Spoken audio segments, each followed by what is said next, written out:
Krishna, hand over governors order,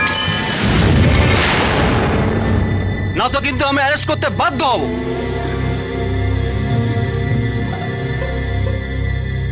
এসব তোমার জন্য ঘটেছে, সবার সামনে গিয়ে বলো। চলো।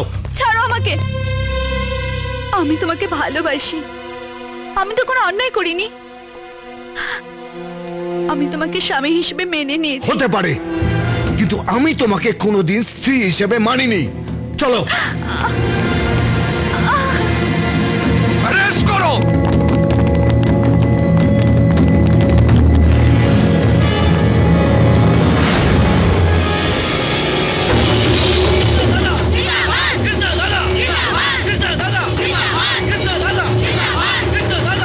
Stop!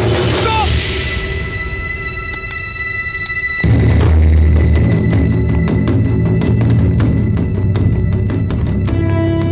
কৃষ্ণ,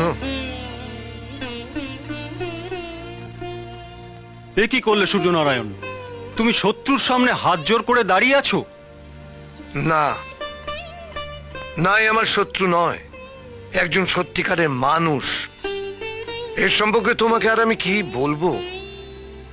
আমার মেয়ে হারিয়ে যায়নি। স্বয়ং ভগবান শ্রীকৃষ্ণ যাকে আশ্রয় দেন, সে কখনো হারাতে পারে না। আমি আমি এই মুহূর্তে কিন্তু আর গভর্নর নই। হ্যাঁ, আমি না জেনে আপনার উপর অনেক অন্যায় করেছি। আপনার লোকেদের উপর অনেক টর্চার করেছি। আপনি আমায় ক্ষমা করুন। আর আপনি যদি চান তাহলে এইখানে এই মুহূর্তে আমার মেয়েকে বিয়ে করতে পারেন। হ্যাঁ, চলুন। না, আমি রাধিকাকে বিয়ের কথা কোনোদিনই ভাবিনি। আমি জানতামই না ওকে। আমি ভেবেছিলাম ও একটা অনাথ, তাই আমার ঘরে ওকে আশ্রয় দিয়েছিলাম।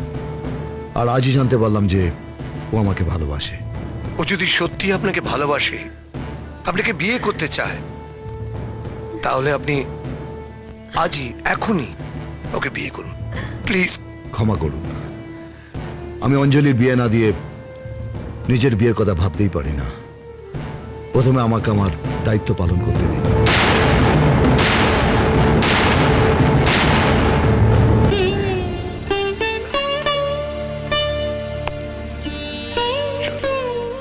চলো রাধিকা।